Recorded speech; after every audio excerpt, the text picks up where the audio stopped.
Digital 410 Productions proudly presents the What's in Your Head podcast.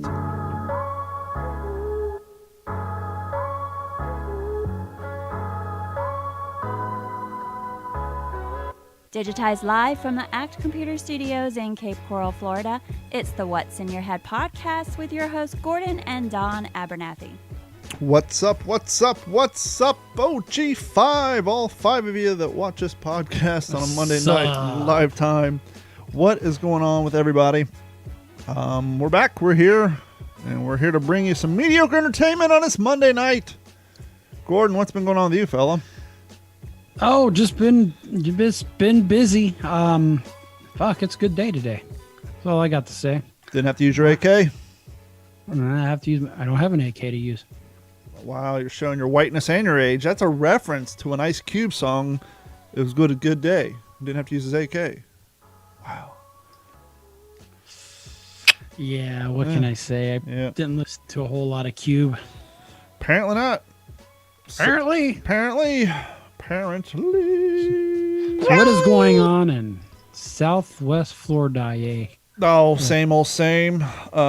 Did a family run night tonight. Got Carrie out and Nugget out and Bailey out, and Bailey definitely led the pace. She was dragging my ass down the street, but we did a quick fun mile and then came home. And it's reminds me we need to get into something semi-serious for all you parents out there, parents of elementary school aged kids. Okay. We've kind of talked about this in the past where, teachers spend a lot of their own money on holiday parties. Every year when Christmas time rolls around and Christmas parties come up and you need cookies, you need hot chocolate, you need all the accoutrements. Teachers pay all that crap out of their pocket. This year, I think the PTA has a reimbursement for like $50, but trust me, they spend more than that. Don't spend that all in one place. Secret Santa's coming up. Teacher usually comes out of pocket, buys a gift or two because they observe their class and they know that there's some students out there whose parents may not be able to afford a Secret Santa gift for another kid. So that means that kid's partner, the recipient, isn't going to get a gift. So the teacher ends up buying one out of pocket so that all the kids get a gift from Secret Santa. So that that kid A doesn't feel bad that he can't give something to kid B, but kid P doesn't feel bad for not getting something from kid A. You know what I mean? So, so that comes out of the teacher's wallet. But what's going on, Morgan Long? OG5 checking in. But I came home. Carrie ordered these wood disc off of Amazon. They're wood disc with live corners. You know what live edges are, right? Explain. If you're making a bookshelf, you're making a coffee table, something with a live edge means it still has the bark on it. So if you see a coffee table with the bark, that's considered a quote-unquote live edge. So these are wood disc about, the circumference of a bottom of a Coke can. Some are a little bigger, some are a little smaller. They have the live edge on them. And what they're going to do is make Christmas, like snowmen, ornaments. You glue the bottom disc to the top disc. You put little pipe cleaner arms on them and yada, yada, yada. Tie a bow tie or a scarf around it and draw some eyes and a nose, and voila, the kid has an ornament. A woodman? Got a woodman ornament to hang on the tree. Okay. Well, Carrie called me distressed today because she was trying to hot glue disc A to disc B, but the glue wasn't holding because of the live edge.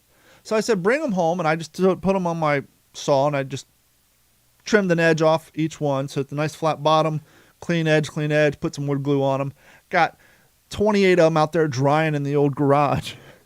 But Bob's your uncle. You got it taken care of, though. But I was recording it as I did, and I put on TikTok, and I said a little PSA for the parents out there. When your kids come home this week and they bring home the ornament or the decoration or the tchotchke that they made during their holiday class for Christmas, before you allow them to throw it away, throw it under their bed or in their closet, just keep in mind that a lot of money and prep went into getting these things ready for your enjoyment to bring them home. So, come home from working 8 hours and you spend an hour and a half in the garage cutting corners and gluing wood discs together so that your kid has something to do with the Christmas party. So just keep that in mind when you watch them throw it in the trash.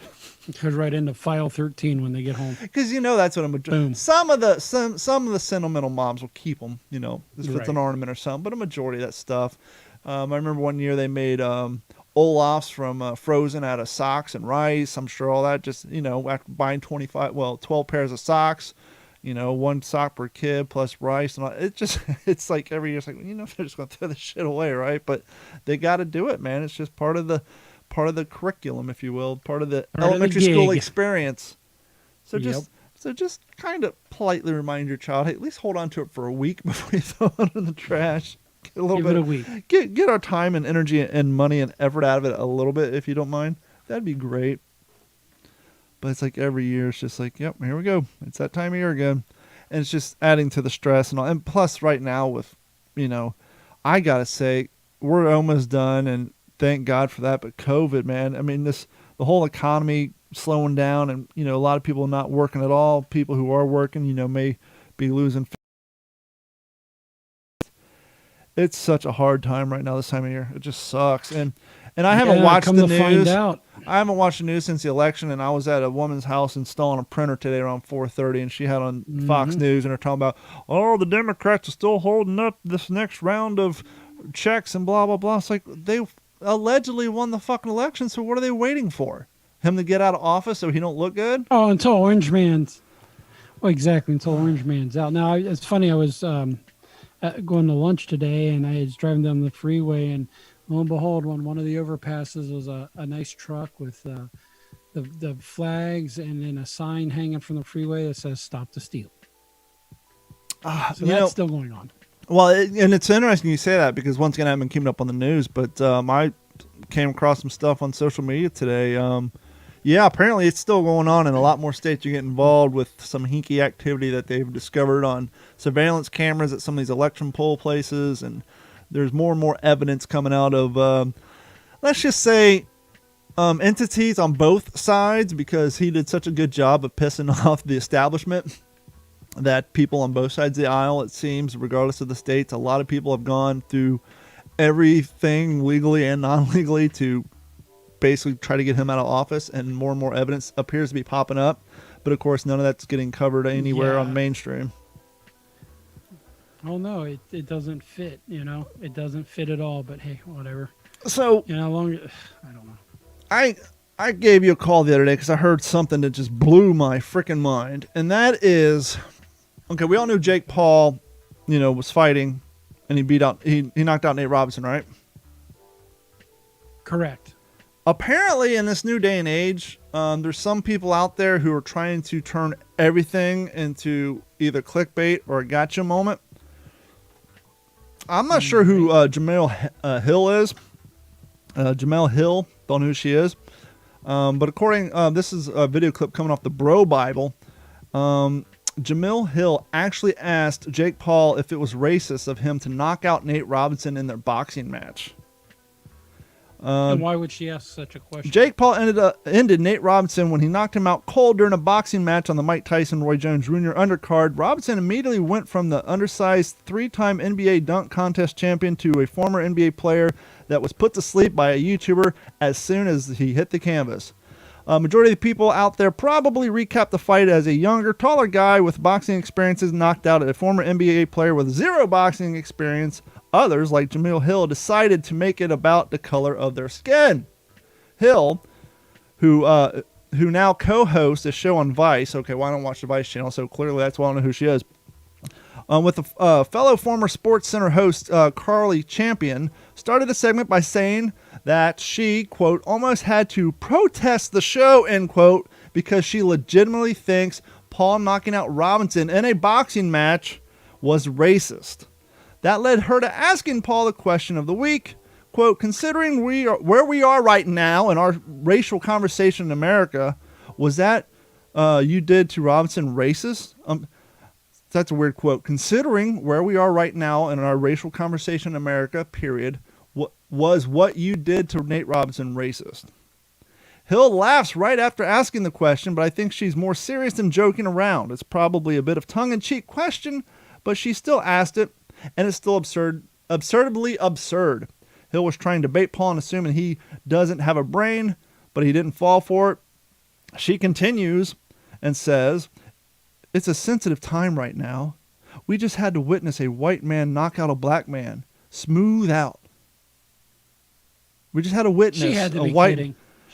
I'll remind you that the knockout took place in a legitimate boxing match that both guys agreed to. And let's hear the audio version of this. Maybe, she probably was joking, but let's hear the audio. Has to be, man. I would hope she is, because that's just ridiculous. And that this is on Vice TV, that this is a legitimate show.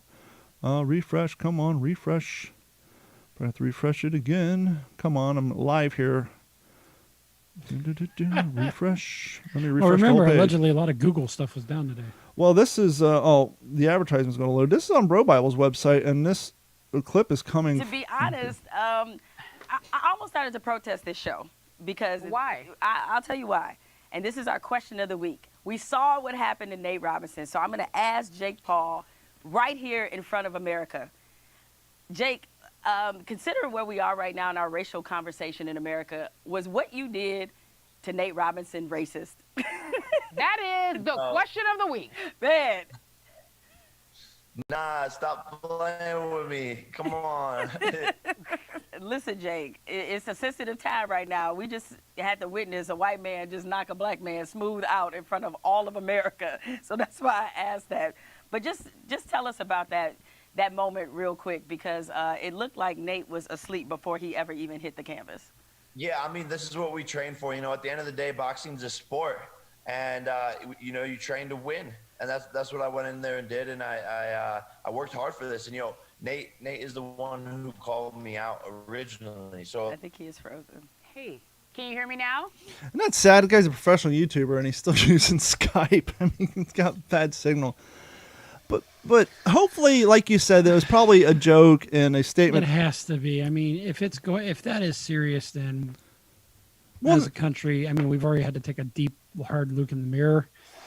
Well, if that's Just call these baiters out, man. That's it. Well, if it's, let's say hypothetically, it was a serious question, even though she laughed through it, and clearly they're just trying to get some, if it's their question of the week, then clearly it's going to be a poll on their They're just Facebook getting page attention, right? or their Twitter page, and they're just trying to get people to go there and Get views. and get views and clicks. But let's say Interactions. hypothetically she was serious, and I don't think it would be absurd to think that maybe there's some people out there who kind of have that thought, or at least entertain that idea. What's the solution? They're fucking idiots. What's if they think that, they're fucking idiots. Well, exactly. What's the solution? Are we supposed to resegregate our sports? Well, that would be self-segregation at that point, at the It's behest fucking of insanity. a certain movement. What about a certain movement segregating society themselves, right? Yeah. Well, what about all the athletes who broke the racial ceilings, the Jesse Owens, and all the You're undoing everything. Exactly. You're It's undoing all the work that's been done to get to a good place. Man, I missed the '90s when nobody was racist. except for real racist people. Well, But they don't count because they're fucking obsolete. So yeah, exactly. But I don't know. You see nonsense like that, and they're like, well, the time we're in this country. Well, does that help? Proposing a fake question like that, does that help us in No, this quote it's unquote just- time that we're in this time and place? she's lampooning it. She has to be. If not, I don't know.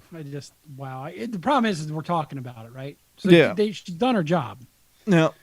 We're talking about it. Yeah, now we know who she is, because before that we had no idea who that person was, and I never even heard of the name. So I guess they got that going for them. That is. I don't want to take credit for this, but remember short 6 months ago when Hold on. TJ Bowen just replied, in my memory of her stuff on ESPN is that she has a reputation for questionable stuff. so she either Rabble rouser, right? she's either a rabble rouser or just a semi fucking idiot. I don't know. Well, probably a little bit of both. But I don't know. It's just It's just insanity, really. I'm just dumbfounded. But I don't want to take credit for it. Remember back in June when I got the Tundra and I was on here complaining about, not really complaining, but was dumbfounded by the idea that my tags were only good until December. And it turns out in the state of Florida that if you have a full-size truck, that your tags aren't from birthday to birthday like any other car in any other state in the union. Yeah, I remember you talking about that, which made no sense to me. Well, it Just made to no get the sense to money me. back. And when I posted up on TikTok, I had other Floridian truck drivers say, yeah, that's the way it is.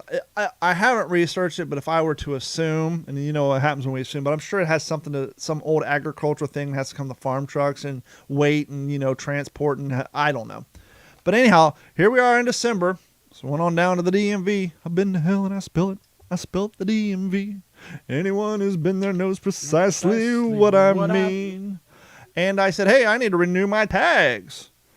And they said, sure. Do you want to pay for 6 months and have your tags expire on your birthday of 21? Or do you want to pay for 18 months and have your tags expire on your birthday in 2022? And I said, well, huh? And they're like, I was like, he's like, well, you have a full-size You truck. go all Cletus the Slackjaw yokel on him. Well, he says, this is a full-size truck, right? And I was like, yeah. He's like, well, we got rid of the December tag thing. So I was like, well, that's perfect because I was confused and dumbfounded by the whole policy to begin with.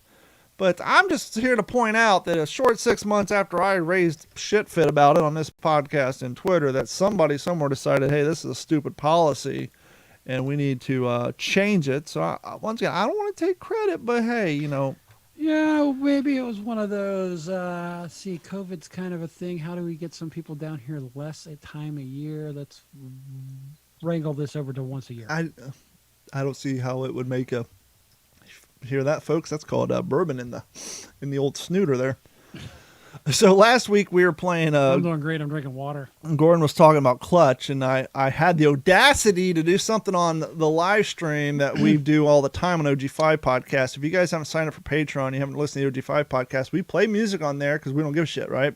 It's a private thing. Only people will hear it is the OG5, and the likelihood of us getting our pee-pee smacked with a knock it off order is slim to none.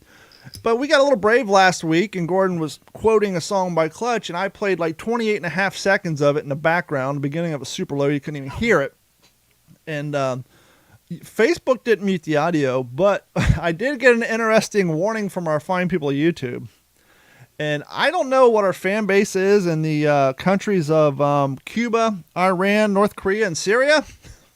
But I would like to sincerely apologize for you guys if you weren't able to... enjoy last week's episode on the YouTube channel, because apparently, hi Digital 410, a copyright owner using Content ID has claimed some materials in your video. As a result, your video has been blocked from some countries. This means that your video is still up on YouTube, but people in some countries may not be able to watch it. This is not a copyright strike. The claim does not affect your account status, but the video entitled What's in Your Head podcast, copyright content of Space Grass, claimed by WMG, will be blocked Which is Weathermaker Music. It's owned by Clutch. Will be blocked in the countries of Cuba, Iran, North Korea, and Syria. Yeah, they're just not friendly to their music is all that is. Well, I don't know if it's not friendly to their music, or if those are countries who don't uphold or participate in Probably. it's not copyright, but the residuals, whether you pay for play. A lot of people don't realize that whenever you play a song on the radio, or example why when you listen to Spotify or Pandora, unless you pay for the premium account, the reason you have to have commercials is because they got to pay for every spin. And one thing I learned working in radio, interestingly enough, some of those songs you hear more often than not, especially the older ones, depending on the song, some songs only cost 3 cents a spin. Some songs cost 25 cents a spin. So guess which ones get played less? When you're watching your budget, you tend to play the ones that cost 3 cents a spin more often than you do that cost 25 cents a spin.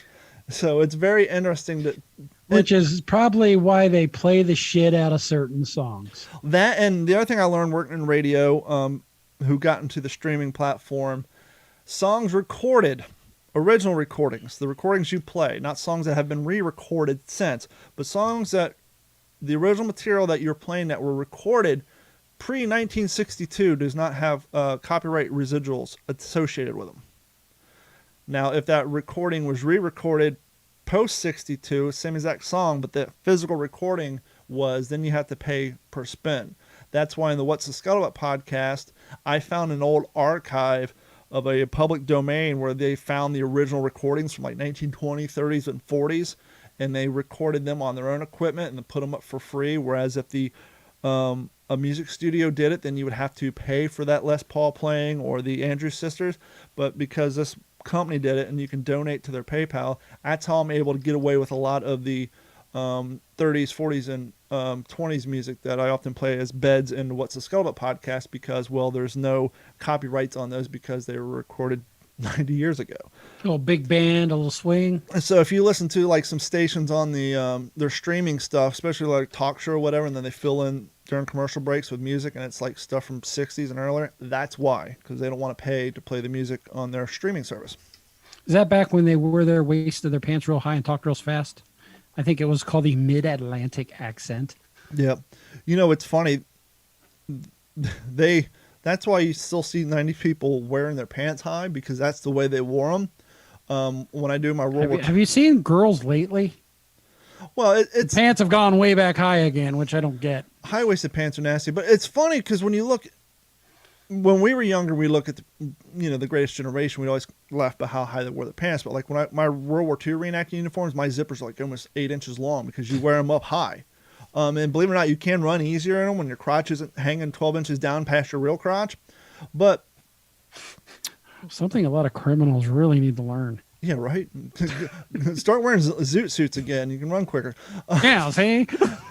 But it's interesting because we often think, well, that was that generation. No, it's every generation. How many of y'all we're all 40, right? How many of y'all gone on Facebook? You all know that girl. You seen her. You went to high school with her. She still has the shrub on her head, even though it's 2020. Because her style. The fucking dead animal up here. Because she got married shortly after high school. And so her style, maybe she still lives in the Midwest. She's still rocking the hairstyle from, 1997, just like you may have an aunt who still rocks a hairstyle from 1980s, just like you have a great-grandfather who, if he's still alive, God bless his soul, he's still dressing like it's 1952. That's She's why. still got the big gulp can of Aquanet sitting in her house. Probably tracks it down on Amazon, gets it on Prime, gets the big old box of freaking. But I mean, look at me. I'm still dressing like it's 1997. Ditto. T-shirt, jeans, hat. Well, I've upgraded to like 2002. I've gone from the flex fits hats to the flat bill hats. But you saying we dress like 90s teenagers? Yes, I have a yearbook photo of me my senior year. I'm wearing a Plan B hat, a girl hat. Only difference is the bill's not flat. A Plan B blue Eisenhower gas station jacket. Actually, not even was your bill not flat. You had the I had the farmer's You car. had the arch, I was man. fucking You had the straight Ohio. I'm sure TJ Bowen has his hat sitting on his coffee table looking like I got it right now. He's probably got that farmer fold where you can put it in your back pocket. I had that shit. Actually, when I was working at BP in my high school, a guy came in today. This dude was a dick, right? I'm 18. He's like, what do you do? Sit there and see how much you can curve your bill every day? I got to make it the shape of a rainbow. And now I got people busting my balls for having the flat cap. But anyhow, in that photo, I got the curved Farmer Bill skateboard hat on. I got the World Industry snowboarding shirt on. I got the Plan B blue Eisenhower gas station jacket on. I have a pair of jeans that were originally bibs that I got top over straps off. Yeah, let's hold on just 1 second. Sure. Skaters in the fucking 90s always dressed like they worked at a service station. That was the style. I mean, that was yes, people wore gas station attendant shirts. You had the service station chants, the Dickies cut Dickies short. shirts. Yep. It's funny, my at computers work shirts, because I spend so much time installing wire and working. My at computers work shirts are Dickies shirts, and with my flat bill hats, whenever I go to like run wire work installation, I button the top button. And so I look like I'm getting to walk into West Coast Choppers to build a Harley, because I'm a motorcycle. I got a flat bill hat on, a Dickie shirt buttoned all the way up to the tippy top. So I look more like a bike builder than I do a computer guy. Don't fuck with the homeboys, man. So TJ says you scared me. You were dead on. Yeah, because he's rocking that baseball cap. You know, the other thing I've changed about my hats, there's a lot of guys, Midwesterners, TJ may be one of these cats mechanics. You finally took the stickers off of them? No, they take pride in how dingy their hats are. You've seen that guy, right? They got the nice clean shirt on, but their hat looks like they fucking sopped up their oil that they spilt and cleaning, changing the oil. I've gone the other way on that. Yes, I understand the hat's your work hat. It shows to me. Once my hat gets so many stains on it, it officially goes into the lawn mowing, car working on hats. I prefer to have a nice clean hat, so I actually go the other direction and try to keep them. I Scotch guard them, stain proof them, and all that. But it's interesting to see people's proclivities or preferably preferables when it comes to their headwear, but I prefer a nice clean hat as well as I know you do. What's up, John Kraft? Absolutely, yeah, mine. Gordon, I want to say a phrase to you. That's my name. And knowing your wife, it should mean something to you. And I first became aware of this 2 days ago. I saw its sticker. It's a sticker of a silhouette of a man walking hand in hand with a rabbit. I saw the silhouette. And it said it all started with a rabbit. Say that one more time. I was singing a Queen song in my head. It was a silhouette of a man walking hand in hand with a rabbit. And it said in a certain font that I'm sure you have all around your house, it all started with a rabbit. Has this seeped its way into your home's lexicon yet? It has not. Are you familiar with the rabbit named Oswald?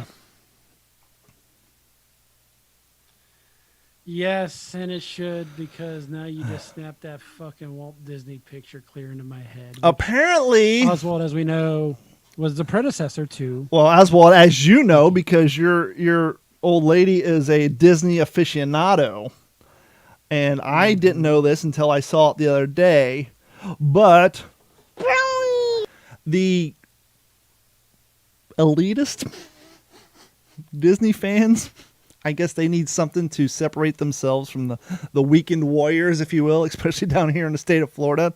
Apparently they decided, hey, I want to show my deep knowledge base of all things Disney, that I want to be on the... So they're looking down their nose? That I want to let everybody know, well, fuck Mickey Mouse, it all started with Oswald. It all started with a rabbit. And so in Disney font, it's Walt Disney walking hand in hand with Oswald. Not Mickey. Screw Mickey, that spotlight stealing son of a bitch. That Marsha Brady. No, it all started with a rabbit, and they want everybody to know that Oswald was the long-lost bastard child, and that if you know anything, if you give a good goddamn about Walt Disney and the fine people at Disney, you would know that Oswald had his thunder stolen from him, and Mickey is nothing but a rat bastard. That's what they're doing. Quite literally. Me, I could care less, but I just thought it was interesting. Like, oh, there's infighting amongst the Disney nerds. Hey, you know how I was having a rat problem? Mm-hmm. It's nice to see a big YouTuber having a worse rat problem. Yeah, but he has a horse barn. Of course he's going to have... That's bad on... That's... Shame on him. That's bad on him. You're going to have you live in fucking Texas and you got a horse barn and you keep chicken feed in your barn and you're all of a sudden Right next to surprised. Rifle cases. Now you're surprised you got a farm... freaking... And you're a veterinarian. Come on. You know better than that. You're leaving food source in your barn in a nice dry habitat. And you're surprised that you have rats? Shame on you. He should, he likes to build sheds. Why don't he build a freaking food shelter out there by the chicken coop and keep all the food there? Oh, he's got a mansion he's working on. D-Train is either a spy or Nostradamus. I'm a little bit of both, TJ. I'm hacking into your computer right now through this video stream. You don't know this, but it's kind of like when you go on YouTube and you watch the hackers hacking the scammers. I'm doing that right now. For each and every one of you viewing me on Periscope, YouTube, and all that. Even if it's the post-recorded one, I'm still doing it. There we go. We're losing live feed followers. Yep. I'm in it with Post-it. I bought Post-it stock, and my whole thing is I'm going to build up the paranoia about people logging in and watching your webcam, so more and more people put Post-it notes and tape with tape. I have seen that in my profession. Open up laptops. Half of them have tape, Post-it note stuff over the cameras. It's all passwords, too. It's just over the cameras because they're afraid people are watching from their cameras. So I open them up. Oh, tape. I'm sorry. You're spying on me. And exactly. And the other thing, you know how you can tell a conservative from their computer? Check their search engine. Yeah. If it's DuckDuckGo, they're hardcore right wing. I've heard of DuckDuckGo. I've never used it. Yeah, all the hardcore Trump supporters and hardcore right wingists who don't want to support the evil Google machine. And I kind of get it because there's videos I've seen on TikTok where they'll Google a phrase on YouTube and absolutely nothing comes up because it's usually right-leaning stuff talking about all the shady shit that's going on. And you type that exact phrase in DuckDuckGo and all these websites of all these news articles talking about all the shady shit's going on. So they're kind of doing it because they're saying, obviously Google has the left-leaning ties, and so they're not exactly free with their source of information, whereas DuckDuckGo should just post the websites of whatever it is you're searching for. If you watch the Social Dilemma, you'll realize it's not just the left-leaning. It's the fact of the matter that they're buying and own, they basically buy and sell us. Oh, we absolutely. are the commodity. Absolutely. And that's avoiding that, right? Speaking of buying and selling us, it's Christmas time. Happy Merry Christmas. Have you seen these new commercials with the Santa's elves on them? No. Haven't watched much television, actually, to be quite honest. That's not on the DVR. I wish I knew a little person who was in the business of acting. If you guys know one, or if you are one, you listen to this podcast, reach out to us because I want to get your personal opinion on this. Because being 6'5", I have no insight into this. But strictly as a guy who watches TV, and I see that these new commercials now with the elves, the role of the elf no longer goes to a little person. They basically dress full-size people up and then digitally shrink them using computer software. Mm-hmm. And now, if you're an actor and you're a little person and you're fine with this, cool. But I'm just wondering how many little people actors kind of look for the holiday season to help build their nut, fill their bank account. But because we're all trying to get woke, now they're all out of, getting that easy role or, that go-to role every Christmas. Hey, I know at least make a couple $100 or a couple of grand doing a couple of these stupid elf commercials. Maybe they're happy that they're going to full-size folk. I just thought it was pretty interesting because I'm seeing like 4 or 5 different commercials, not a little person on a fucking one of them. Every one of them's a full-size person. Yep. And now there's a kind of a cool one where Steve Carell plays Santa. That's a kind of a cool one. It's an interesting concept to see him playing Santa Claus. So what do you got going on in your world, fella? I think you kind of know. Just been busy. Dog taking up all your time? He's taking up a lot of my time. And again, I will say it. I'm actually thankful for it. Just working my butt off and got him a playpen. So when Katina's working, she can kind of keep him in that and keep him busy. And it's working out well. He has yet, today's the first day, but he did not make a mess inside there. He did not use the bathroom in there. So keeping my fingers crossed. So far, this guy is pretty smart and he's learning quick. You remember playing cops and robbers as a kid? Yeah, but isn't it now Karens and store managers? Yes. That's fucking disgusting. My fiance is a 4th grade school teacher, and she sent me a text the other day saying they're not playing cops and actually 2 things. About 4 months ago, they stopped playing cooties. It's kind of funny, but they stopped playing cooties. You know how those girls will chase boys. He's got cooties. Ah! Now is it COVID? It's COVID now. So now instead of the boys chasing... That offsets the other one. So cooties have been replaced with COVID. And as Gordon said, cops and robbers is now Karens and store managers, where the Karen is complaining and yelling at people. And then a couple of other kids pretend like they're recording on TikTok. And the store manager comes out and tries to get her to leave and threatens to call the cops. I'm not sure how it plays out. I don't know what the ultimate ending is, who wins, who loses in Karens versus store managers. But if you don't think social media... So do they get like a Karen wig, you think? You get that whole... Well, this is during recess, so I doubt they're bringing wigs to school, but it's a possibility. People used to bring toy guns and cowboy hats. Yeah, I had a friend who was expelled for having a cap gun in his book bag in high school. So, but yeah, those days are long gone. Hey, what do you think of that douchey guy, Santa guy, who told that kid he can't get a Nerf gun? He got canceled. He ended up quitting. For those you don't know, this kid was at a socially distanced Santa Claus. And Santa says, "What do you want for Christmas?" He says, "I want a Nerf gun." And Santa said in no uncertain terms, no guns, period, in any way, shape, or form, not even Nerf guns. And the dad's recording. This kid just looks at the dad and so heartbroken, and that the outcry on the internet. And I'm sure the fine people at Nerf probably sent this kid a couple of metric tons of fucking Nerf guns.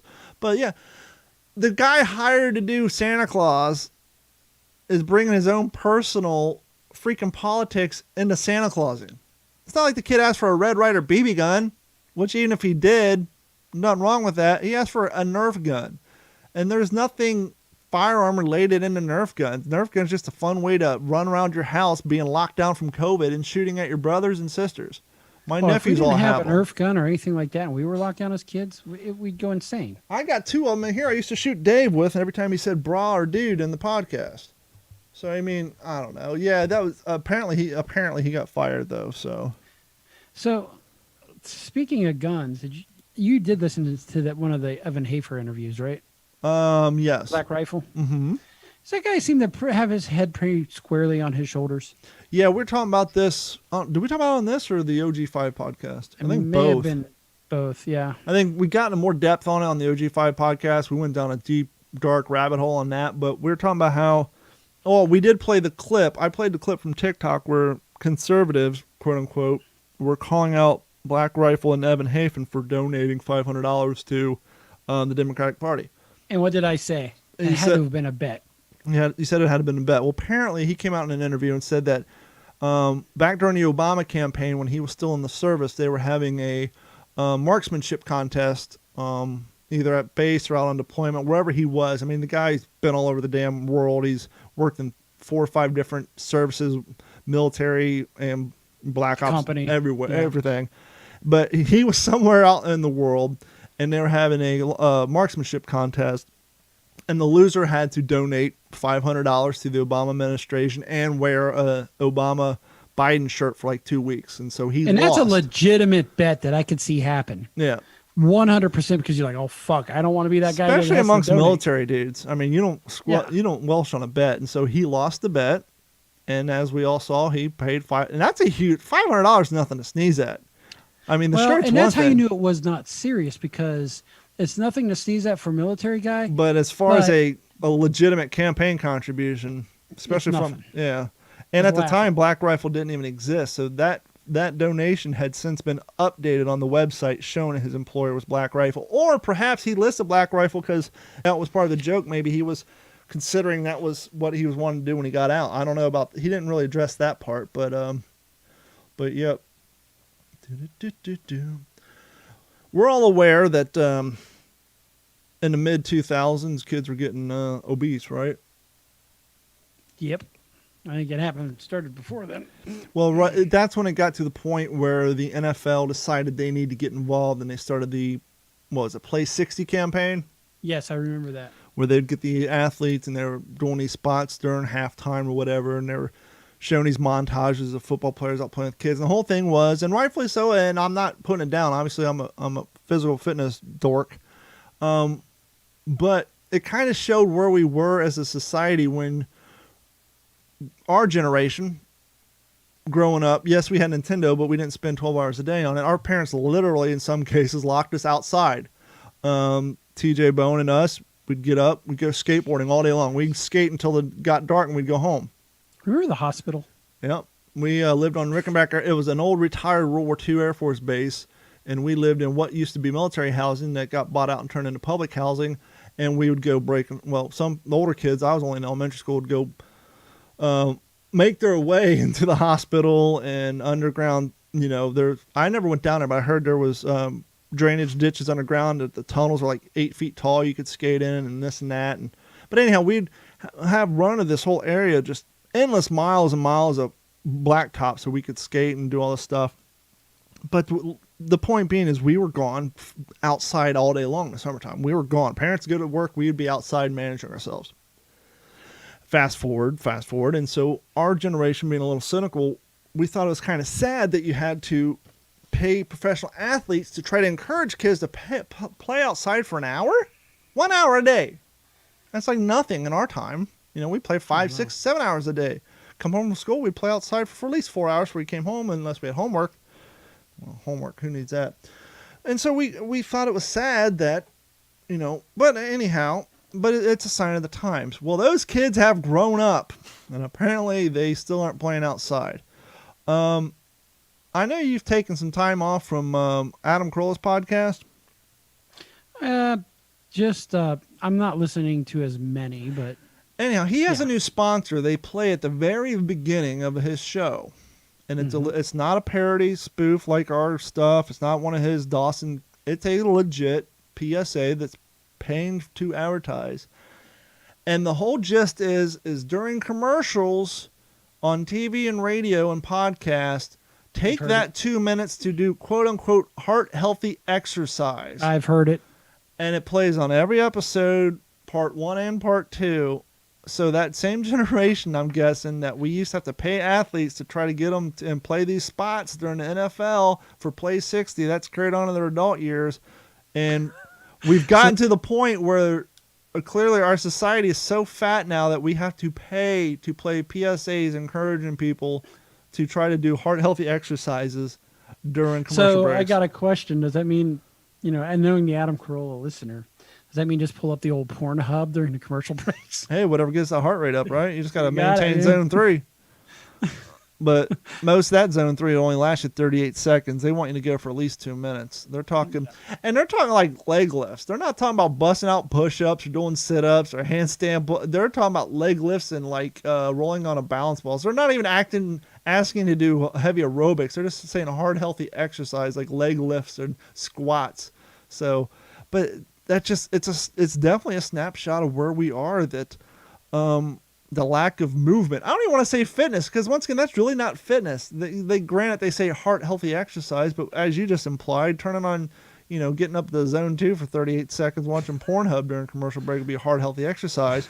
But Right. But is our lack of movement gotten to that point that now we got to spend advertising money on heart I healthy think it exercises? has, and actually, the only downfall with getting the pup is my exercise has gone to for a little while. We're going to start again this week. However, update, I'm at 30 pounds off. Good job. Yeah, So- but once he gets a little older, you'll have to see how he is in the heat or in the cold, because Boston Terriers get cold easily and never heat easily. But she happily runs a mile. I mean, she ran a mile with us tonight. She ran a mile with me the other night. So, yeah, once she gets older, you can maybe start taking her up hiking and all that good stuff. Yep, that is the goal. It is the absolute goal. So Steve Lozier says, "Thanks, Mr. Train." Oh, okay, you're welcome. There. I don't think you're the one I sent stickers to, but if you are, cool. I did send some stickers out. If you guys want your free What's in Your Head stickers, I'm going to show you the What's the Scuttlebutt sticker just because I have it sitting here. If you want a What's the Scuttlebutt sticker, any of the digital 410, the logo, like you see over there, or that What's in Your Scuttlebutt podcast, any of those, What's in Your Head, Fail to Fail. If you want any of those stickers, email us at info@d-410.com. Simply give us your name, your address. There will be no monies involved. I will pay for the shipping. Just give us like a week or so, because I got to print them up, cut them out, and stamp them out here. And as always, this episode of the What's in Your Head podcast is brought to you by our friends at Computers. Computers has providing IT solutions for all of Southwest Florida since 2004. So if you need computer repair, laptop repair, server changes, by the way, if you're a small business owner and you have a server in a house that you bought 5-10 years ago, much like Windows did with Windows 7, bye-bye. So if you're still running Windows Server 2008, you may want to look into upgrading, because now's the time, because they're going to stop with the updates. And as you know, you definitely want your server to have security updates. So if you're running, I know some people that are still running 2003. So if you're running Windows Server 2003 or 2008, it's time to upgrade. So Computers will help you get you into a Server 2019. They don't have 2020 out yet. Actually, no, they're still on Server 2016. But anyhow, that is the latest version. Then get you set up with that. Laptop repair, computer repair, any IT work you need, give them a call at 239-283-1120. Most importantly, right now, not just right now, all the time, data backup. Give them a call at 239-283-1120. 7 cents a gig per month. Protect your data from hard drive failures if you're not running solid state yet. Viruses, encryption, theft. Your business or house might get broken into. Gordon knows a little something about that. Computer stolen. All your data, all your photos, all your tax stuff, GONE gone. Back it all up, 7 cents a gig per month. 2-form authentication, antivirus protection. And even if you don't live in Southwest Florida, they can still help you. They can still provide the online backup. They can still help you with 2-form authentication. They still help you with the antivirus, and they can log in remotely, assuming you still have internet, and fix all your problems. Give them a call at 239-283-1120. And if you haven't done so already, go over to d-410.com, and I guarantee a lot more of you than have not. Click on that orange Patreon link, and if you're doing it from a smartphone or a tablet, you got to scroll all the way down to the bottom. Click on that Patreon link. Sign up for Patreon. It's $1 a month. You'll have access to the OG5 podcast and some new. We got to get on the exclusive video content, Gordon. Yes. But the exclusive content will be coming your way as soon as possible. Before we get into your news, Gordon, Florida restaurant pays employees $70,000 in back wages for allegedly giving tips to the managers. Ouch. Aren't most managers on salary? Yeah, they shouldn't be getting tips. Actually, I used to work in the service industry, and I hated when they would make you tip out the bartender, tip out this person, tip out that person. It's like, really? I can understand the bartenders and the barbacks and the scrub boys, but the fucking managers? No. A restaurant in Florida will pay tens of thousands of dollars in back wages to employees over alleged minimum wage and overtime violations, according to the U.S. Department of Labor Wages and Hour division. That's a fun one. Department of Labor, Wages, and Hour Division. Our H-O-U-R or O-U-R? O-U-R with the H at the beginning. Brewland Development, LLC. I'm sure they're loving this this publicity, which operates the Tampa Bay Brewing Company in Tampa, Florida, agreed to pay $70,575 to 36 employees. Can you do that math on a calculator for me real quick? Say that again. 70,570. If you hit Windows R, type in calc, and hit enter. Oh, fuck you. I'm just going to use my phone. 70,575 divided by 36. And a restaurant confirmed Fox News. According to the press release, the Department of Labor Tampa Bay Brewing Company illegally included managers in the restaurant tips sharing agreement, which violates Fair Labor Law Standard Acts. Divided by what, 6? 36. 36. Okay. So that's 1,959 and some change per. That's a lot of income $2,000. from somebody who's making what's obviously waiters make a hell of a lot. They make below minimum wage. I know back in the 90s they were making like $2.46 an hour. That's about. I paid half a minimum wage. Now out here they make at least minimum wage. I don't know what they make. So here in Florida they're probably making $4.58 an hour and then getting $1,500 of their and over a year given to the managers. The Department of Labor also said that the Tampa Brewing Company incorrectly classified one manager as exempt from overtime. These guys suck. When he worked, did not meet legal requirements for an exemption. The press release said because of the incorrect classification, that employee wasn't paid overtime when they should have been, the department said. Now, let me ask you this. You're working for the Tampa Bay Brewing Company, and you're making $4 an hour, and they're giving half your tips away. You're a manager who is not making overtime. Maybe they lied and said, well, you're making salary. Unless the salary is like $45,000 a year. Why would you maintain? Why? Yeah, exactly. Why would you consider? What's the benefits and perks? You trying to say prior to COVID, there was no place in Tampa to work? And just think about it. Allegedly, it's getting so hard. Before COVID, it was getting so hard to get employees in the food service industries that they started getting these stupid Zios. Let me get on a tangent about those fucking pieces of shit. You ever go to a national chain restaurant and there's a tablet sitting on your goddamn... I tell them to get rid of it every time. Well, why? Because I had one bad experience. The server, and it was at Applebee's, and his tip reflected this, kept saying, well, no, just enter it on your, if you need to order anything, just enter it. And I could never get a hold of him. If you need to pay, just enter it. If you want desserts, just enter it. So I put tip 1 penny. This tip reflects the lack of service provided.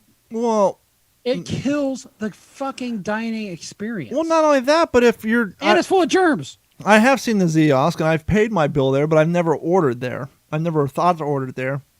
I don't mind paying the bill there because it gets you the hell out of there quicker because half the time waiters never bring your fucking check.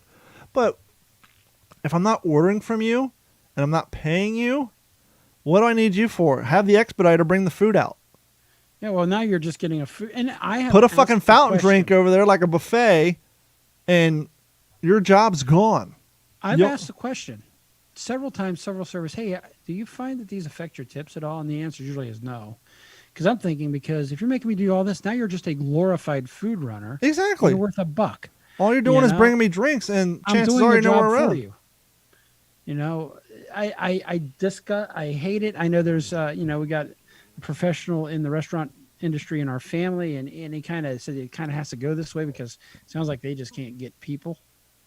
But, but once again, put a fountain, put one of those 200 flavored Coca-Cola machines in a centralized location, and fire all the waiters, hire 2 food expediters, bring me the food, and a couple of Roombas will bring it out, and there you fucking go. And maybe the bus boys will make some tip money. But yeah, no, I like I said, I've seen those at the Chili's and the Applebee's, but I tell them to get rid of them.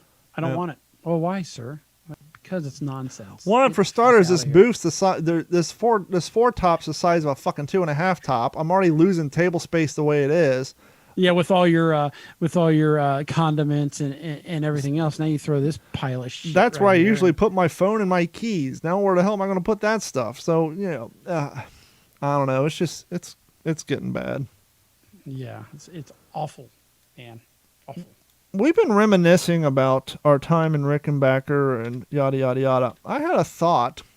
Uh-oh. When we were building the house in Grove City Mm-hmm. and still living in Rickenbacker, prior to you getting the S10 that you would later wreck and then Dad would fix and then sell to me at a less than Oh, here we go. cost-effective price, I have a reminiscence of a short period of time where you were riding a fucking bike from Rickenbacker to Grove City It was during the summer. I for had band practice or some shit? band practice because Grove City has a great band. I never was that good of a player in it, but yes, I would ride my 10-speed from Grove City. Now this wasn't a mountain bike no, with spring. This was the old freaking This was style a curly road bike. handlebars. which is what I'm glad I had because it made rolling resistance nothing. Although you hit a cigarette butt, you bend your wheel. How many miles was that? It seemed like a long fucking way, but was I Grove tell you City what, I think it closer was than we like- thought? I know you took some back roads, like Yeah, I took was it 660? That whole back 665? area, 104 was it Yeah. 104? Coming across and you cross 23 and you zoom right up there. But 665 and 104, those are like 2-lane country roads with the posted speed limit's 45. The average hillbilly did 75, so it was not exactly the safest fucking ride. But how many miles was that, and how long did you do it for? I did it probably a couple times a week for over a month and a half. And then we got the truck. But what's interesting is not only that, when I was working in construction, I was living in Westerville. Remember I had that bike that you've got now? Yeah, it's up That's my where you- garage attic. The frame. Well, I was working downtown Columbus at one of the high rises that was right on the 70 when you cross right next to Dodge Park, pretty much across the river. Mm-hmm. And I would ride. I leave my tools at work, but I would just for the shits and giggles riding my bike from Westerville, mostly on the bike trails, all the way down to that job site and back. Do construction in the middle of the day and ride back. But that's something you're doing for pleasure. This was something that you're doing as a high schooler that most high schooler kids would said, "Fuck this." Well, it's one of those things. It's. I'm glad I did it because it makes you. It makes you a little tougher. It makes you give you some grit, right? And give you make you quit from not give up. But yeah, it wasn't bad. There was If I had plenty of headphones, times it when would've that been better. S10 broke down that I would walk up Hoover over the bridge down I've done it too. to across from the high school and then skateboarded through all the residential neighborhoods to get to the Wendy's on Stringtown Road, which is probably about 5 to 7 miles from our house to make it to work and back. Back then, though, back to the discussion we had last week about would you pick up somebody walking down the street. Oftentimes, I would get picked up by people who were 50 years old. Like, just, where are you going? I'm going to work. I'd get, sometimes kids I went to high school with, but more often than not, someone would just pull over and pick me up and just take, before I got to the neighborhoods where I skateboard, when I'm walking down Hoover Road and there's no sidewalks, they would just pull over and pick me up and give me a ride. Now, I was picked up by the police going from the house on Spring Hill Road to RPS, which is FedEx Ground, to work. And it's because I didn't have a headlight on my bike. Yep. So they picked me up and they gave me a ride. But yeah, that was there was a lot of walking. Mm-hmm. There was a lot of bike riding. And I tell you what, it makes you for a better adult once you grow up. Well, I think Dave and I mentioned it once or twice before on this podcast. Especially if it's a town you didn't grow up in. I think once you walk the streets, run the streets, skate the streets, or ride the streets, you physically have that physical contact with your sidewalks and roads. You really don't become a citizen or appreciate the town or know the town that you live in as well as you do after you start walking, riding, or in my, whether you walk to work, you run roads, you're skateboarding, whatever.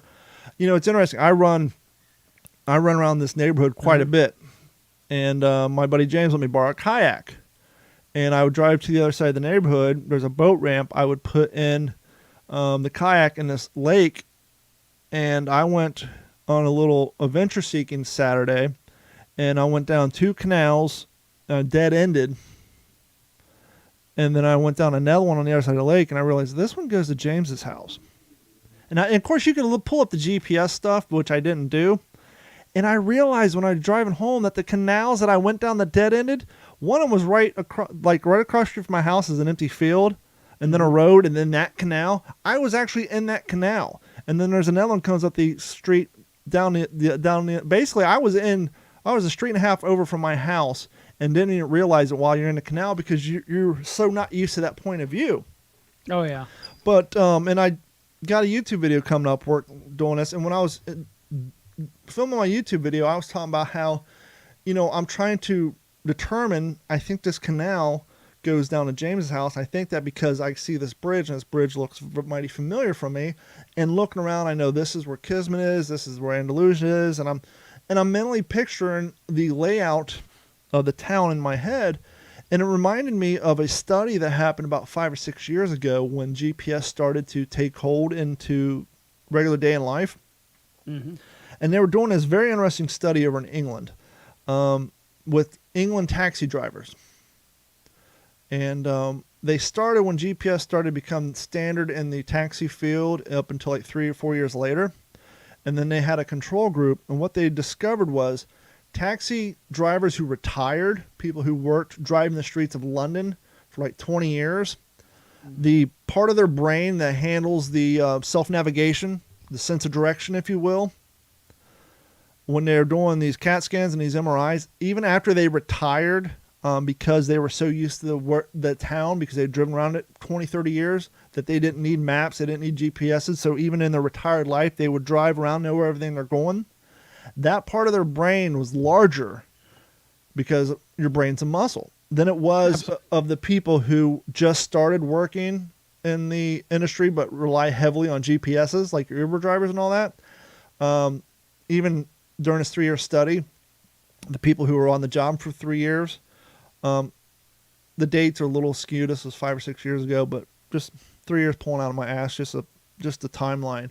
That part of their brain was not developed damn near at all. Not only was it not as halfway as large as the people who drove a living based off their memory and their sense of self-navigation, but just because this group grew up on technology and never really obtained true north in their brain, that part of their muscle was nowhere near as large. Now, the interesting thing was in this group, they had a group of people who were started out right before the induction of basically everybody's going to GPS. And what they discovered is that group, that part of their brain actually shrank. So it was larger, not as large as the people knowing it for 20 years, but it was larger than their 30-year-old counterpart or 40-year-old counterpart. But as time went by and they started using the GPS more and more and more and more, that part of their brain, that muscle, started shrinking because it became atrophy, because they were no longer relying on their built-in self-navigation skills. And so I was kind of exercising my brain. I'm sitting there paddling around. Okay, I'm not going to look at my GPS. I'm going to memorize where I'm at. I'm going to try to figure out where I'm at. I'm going to visualize the layout of this land. I run around these streets. I drive around them. And it was just pretty interesting to figure out where I was at and how to get back, through these 4.5 miles of canals. Because you get on canal, and then one just shows up on the left. They're not marked out. They're just drainage canals. So they're not like have names or anything. So real quick, to answer your question, from Grove City High School to Rickenbacker, going across down Hoover Road to 665, according to Google Maps, is 11.6 miles. That's a good haul. As a sophomore teenager, and that's like that's once again in summertime. And summertime in Ohio is fucking hot and humid. Ugh. Yeah, because we would break, I think, at afternoon. And that's the thing, too. It's one thing to run 11 miles when you wake up and you're fresh, but after you rode 11 miles out in the heat, and then you're out in the fucking bacon blacktop of Grove City High School, marching around out in the sun for 2 hours, and then you make that 11-mile ride back home, that's some fucking calorie burning there. Not to mention your fair white-ass skin, probably sunburnt like a bastard, too. Yeah. I have a tendency to become lobster boy, although I jokingly tell my wife of Mediterranean descent that I'm darker than her these days. Like, that's not allowed. It's a possibility. It is a possibility. Joining us now from the Digital 410 West News Desk in Las Vegas, Nevada, Gordon Abernathy. Gordon, how you doing tonight? I am doing all right. So check this out. Out here in Las Vegas, there was unfortunately a man was killed after an attempted break-in, and a Clark County coroner has identified the. Is it really unfortunate? Well, what's interesting, 39-year-old Daryl R. Martin had was killed by gunshot wound to the abdomen, which was ruled a homicide, according to the coroner's office. However, manners of death was not lethal charges, just determinations. The man who the police saying was attempting to break into the office of a used car dealership died after being shot by an employee. The police said this man was trying to enter a United Way office also that was nearby the car dealership on Friday when an employee confronted him. Now, this guy was armed with barbecue equipment. However, right now, Lieutenant Ray Spencer is of Las Vegas Metro is saying the shooting will probably just be regarded as self-defense. Hi, my name is Tom McDonald. Welcome to the show. If you are easily offended, then you probably should go. Look, it's 2020. I understand that there's people with addictions. They need money to get their fix.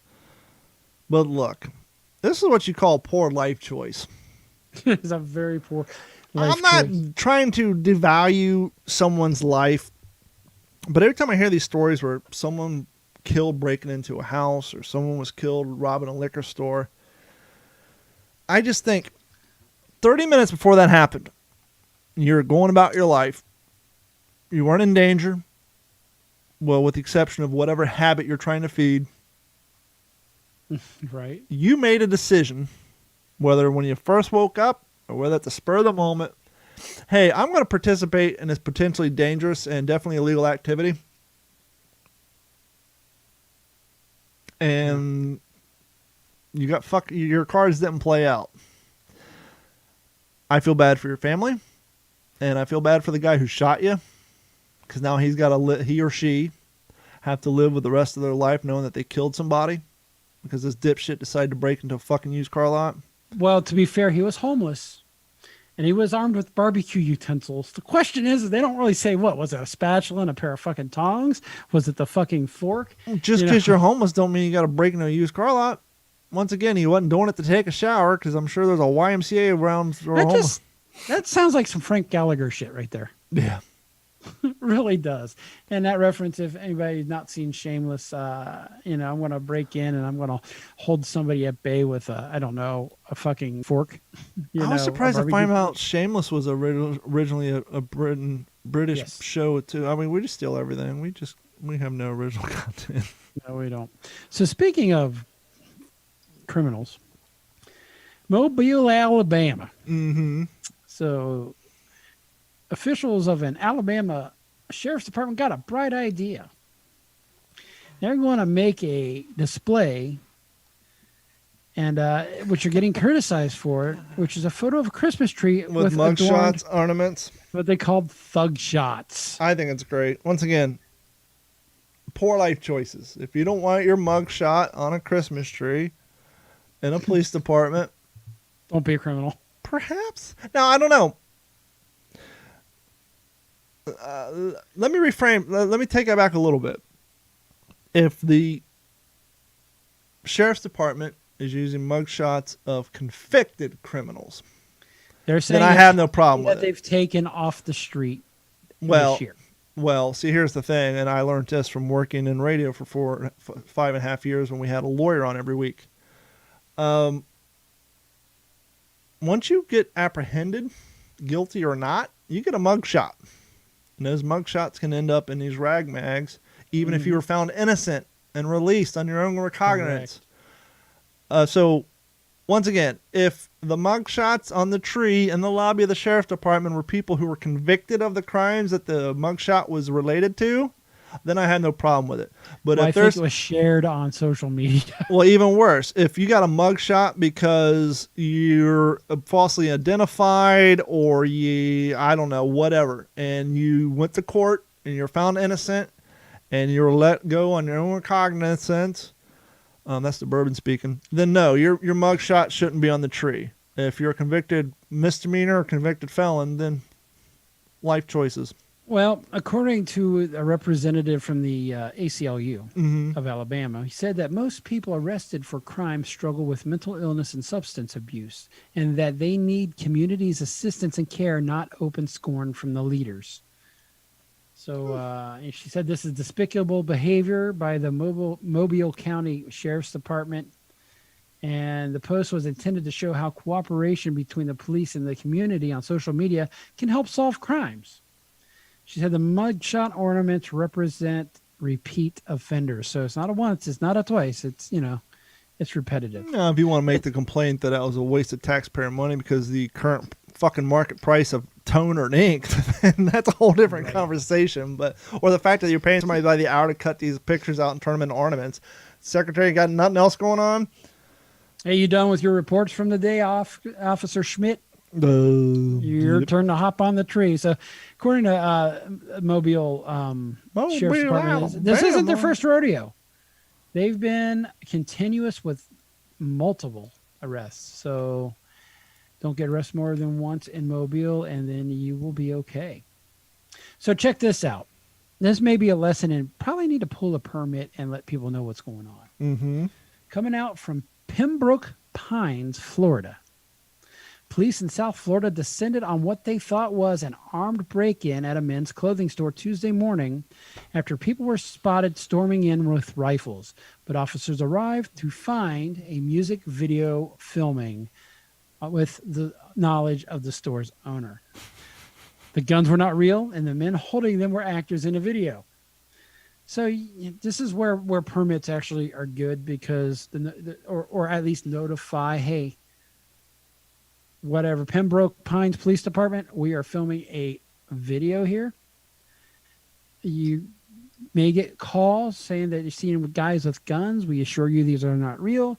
You can come out and inspect everything before we get started, and thus any problems can happen. Because just imagine the downtime for the crew when they show up, and just the money. So the witness who saw the events unfolding obviously did not know it was staged, called the police. According to authorities, the scene being filmed depicted two men with guns entering a store and demanding workers to put money into a bag, according to the news outlet. So they had not been given a permit for filming. And the shopping center's management team, in the statement, that they were not so even the shopping center the management was not even aware of it.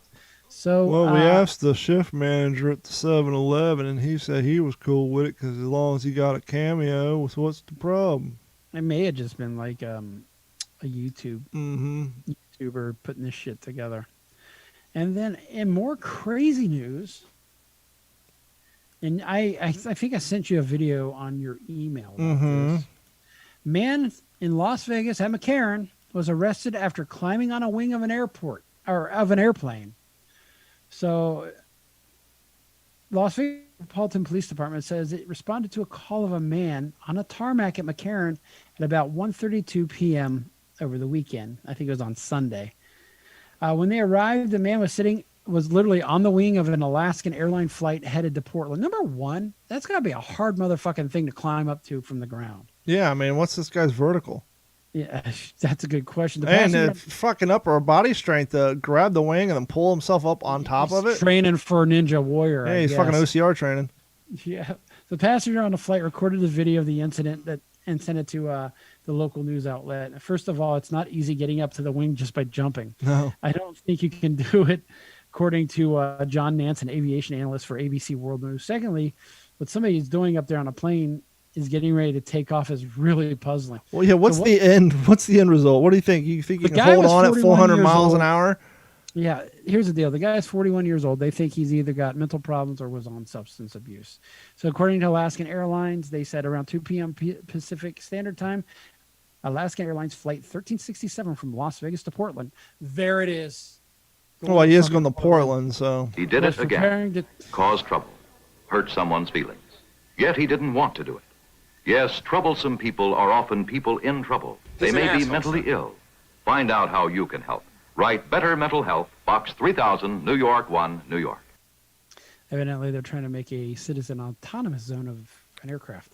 I guess. But, yeah, so as they're getting ready to go, the pilot noticed an individual advancing towards the aircraft, which means the engines were turning. The turbines were on. The pilots notified the tower. Law enforcement was dispatched, and in the video, at least one of them that I seen, you see law enforcement on the wing too with their cuffs, and the guy falls. You know the winglets that tips up on the end. He went to climb them, and he ate shit coming off, and that's not a short fall to the tarmac. No, that's at least a good 7 feet. You know, I'd say it's closer to 15, but so needless to say, he got carted off with bracelets.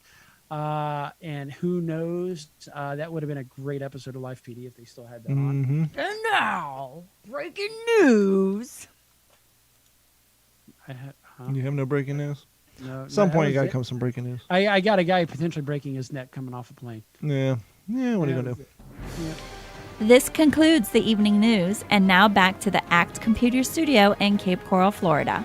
And if you want to advertise over here at d-410.com, simply send us an email to info@d-410.com, and we can get you set up with our advertising department, i.e. me, and get you guys some extraordinary low rates to advertise on any of the podcasts here on the Digital 410 Network. And if you haven't done so, please head over to youtube.com and subscribe to Digital 410 and Analog 410. I have a new video in the works.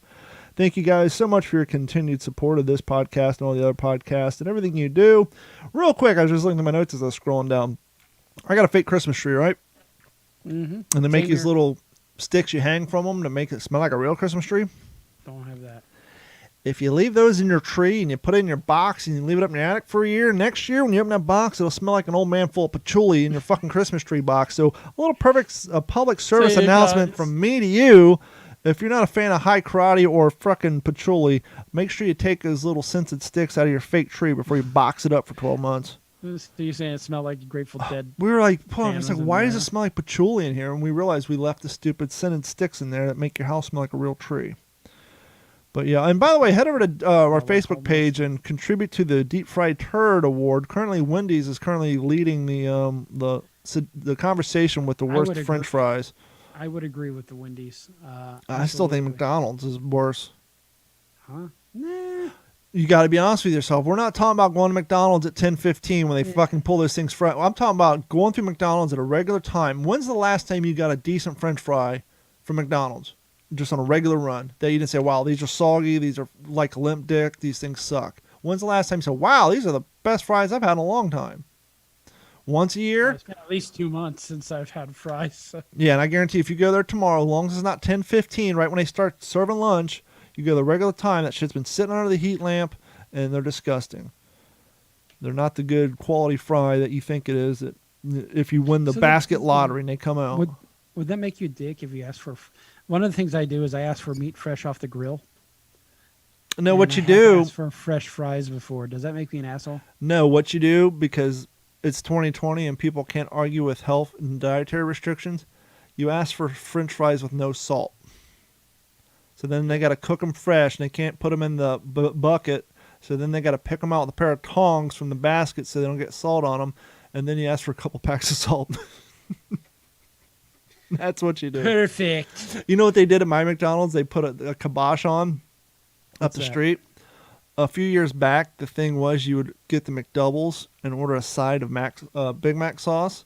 And so instead of paying full freight for a Big Mac, you're basically making your own. And so they like that McDouble with no ketchup or mustard and a side of Mac sauce. They finally put a kibosh on no sides of Mac sauce because everybody stopped ordering Big Macs. They're just ordering McDoubles plain with the side of Mac sauce and turning them into Big Macs. Gotta play the game. Yep.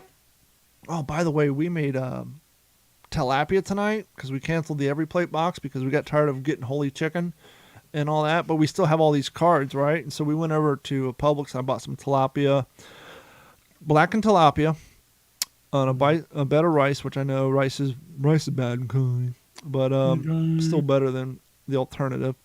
And prior to Every Plate, we would never been brave enough to cook fish, but we've done it a few times. Anyhow, here's the deal: get yourself some sour cream, some lime zest, mix that shit together, some fresh jalapeno peppers, tomatoes, onions, green peppers, and pineapple. Mix all that shit together. Not with the sour cream. Sour cream stays on the side. Jalapeno stays on the side. Blacken your tilapia. Cook your white rice. Put the tilapia on the rice. Put the tomatoes, the onions, the pineapple. And I think there's some maybe water and a little bit of sugar added into that for a little flavor. You slap that bitch on top of the tilapia. Then you put the sour cream with the lime zest and the fresh jalapeno peppers on top. Boy, howdy, that's damn good. Sounds good, but unfortunately don't fit into my way of. Well, just get rid of the rice these and days. put some Yeah, quinoa. well, Well, gotta even get quinoa is not rid- even recommended in your diet. Get rid of the pineapple too. Oh yeah, the sugar. That's sugar. Well, what you gonna do? You want to be a baller, shot caller, brawler. Anyhow, thank you guys so much. Gordon, where can people find you? I could be found at Gordon. Oh fuck! You figure after week 5 of this, you would take a note, maybe Yeah. hang it on the monitor, below the camera, something. Yeah. I mean, I have one whole note here. Oh, that reminds me, we almost closed out the show with the what's in your head TikTok lesson of the week that I so diligently recorded before the show.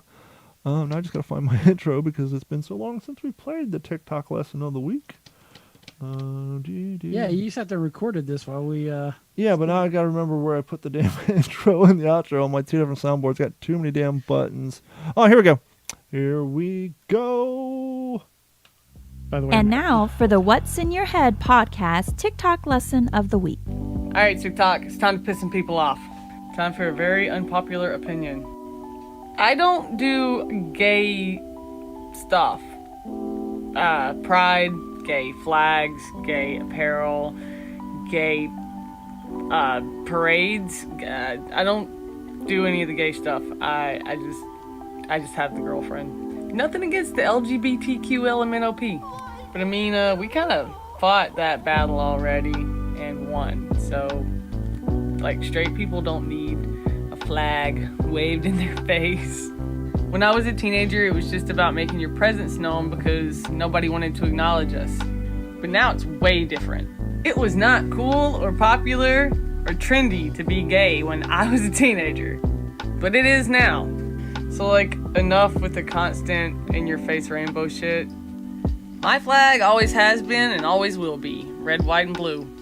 And if you want to see the amount of shit that Flawless Lawless got on TikTok for some of her controversial, quote-unquote, lesbian content, because she is a proud lesbian, but she doesn't focus her whole life around it.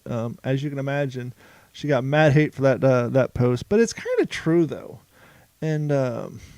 But anyhow, we'll save that conversation for another time. But anyhow, thank you guys so much. And remember, if you never get out of your comfort zone, you'll never get out of bed. So get up, challenge yourself, and see what you can do with your life. Because, well, we only got one go around on this big blue marble. Thank you guys so much, and we will see you next Monday. Oh, yeah. See, I'm failing again. I'm supposed to go there, and then I'm supposed to hit this button so you can hear Nugget say this right here. This has been a Digital 410 production.